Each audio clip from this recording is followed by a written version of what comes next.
just in case I missed the watermelon.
Today on the What If Brigade, I want to talk about a very important topic, and that is sparkling white wine bottle safety. And today we're going to be talking about how to open one of these wine bottles safely. And then also, I'm going to test and see if it can do any damage to this watermelon if it's not opened safely. So,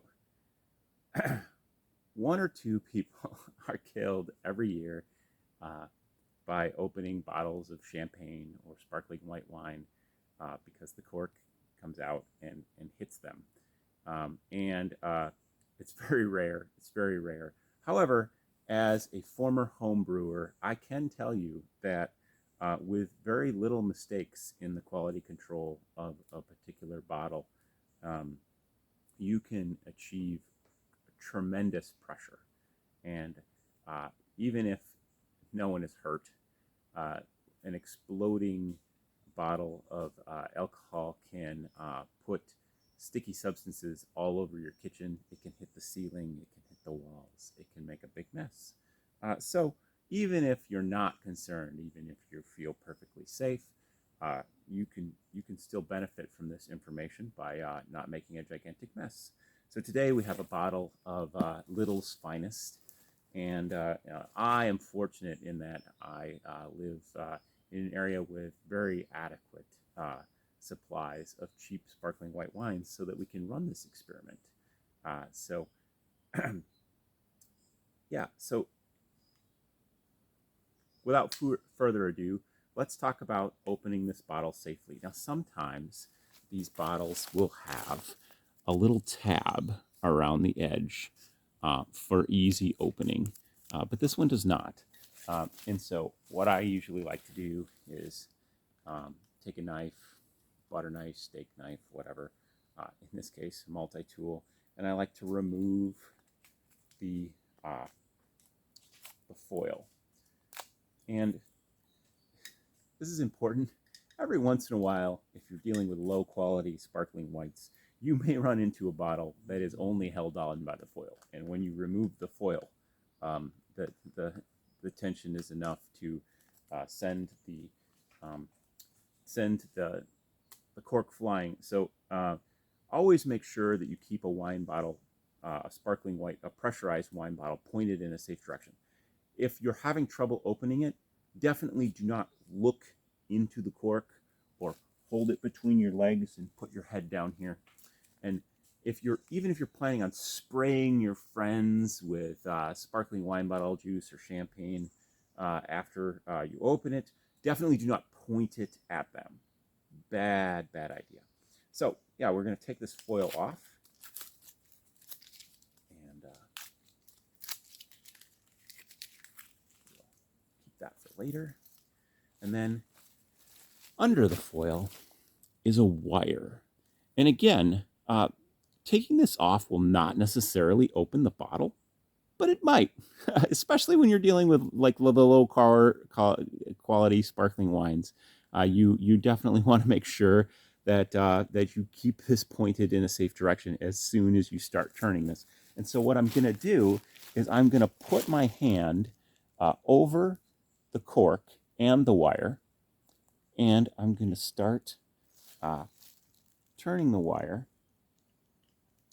to release this wire, right? And sometimes just opening this wire will open the bottle, but not all the time. So occasionally we need to take the wire off. The safest thing to do, though, is to leave the wire right on there and take the cork off at the same time. So I've got my hand over this, so it won't fly away because it's in my hand. It'll boom, but contained within my hand. And then I'm going to gently twist, and this can hurt a little bit with the wire. That's why a lot of people like to take the wire off, but safer to just keep your hand on it the entire time. And so I turn a little bit, and once I've got it open a little bit, then the pressure can definitely release from this bottle, sending the cork flying off. But if I've got my hand on it, that's not going to happen. So it pops, a little bit of fizz, but because I have my hand on the cork, everything is fine. Hold on just a second. Let me get my special cap here.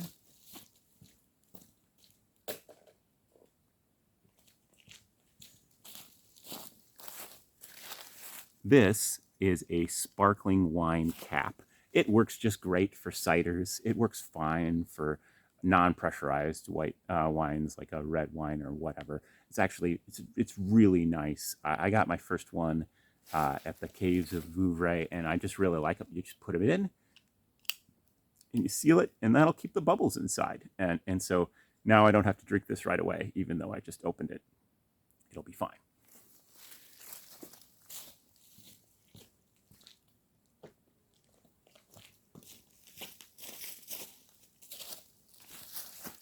So that worked out pretty well. Now, let's see what kind of force we can generate. Now, this is a little bit hit or miss. I have to say that especially if you're home brewing or if you're buying cheap sparkling whites, the pressure inside can vary tremendously. That's why you only get 1 or 2 deaths a year from this, because most of the time, the pressure is not that big a deal. It's not overly pressurized, and it's not going to hurt anybody, even if it hits them in the head. However, like I said, there's a tremendous variation, and just because it sometimes is fine doesn't mean it all the time is fine. And I have some walls sprayed with cider that can attest to the fact that the pressurization is not always the same. But so to cheat a little bit, I'm going to shake this one up. Try and get as much pressure as I possibly can. Maybe it's symbolized by riding a bike out into the forest to film a YouTube video, or maybe it was in the back of your car. And so it built up some pressure on the way over here. So I'm going to take off this foil so that, and then again, I'm going to keep this pointed in a safe direction when I take this foil off, because rarely, but every once in a while, just taking the foil off alone is enough to cause a problem. And then next, I am going to twist off the wire. And again, this time I'm pointing it right at our melon, and oh, it really wants to fly off of there right now. So I'm gonna let it go. Okay, I missed the melon, but it did fly off. So maybe I'll have to film this again and see if I can get see if I can hit the melon with a bottle. I didn't bring any more bottles today, but this is a fun experiment. I really want to do more with this particular experiment. You know, I wouldn't mind being the guy who shoots sparkling white corks at stuff. So you know, if this video is popular, maybe I'll get some with the actual original like corks, not just the plastic tops, and we can go from there. But if you like this content, give it a like, give it a subscribe.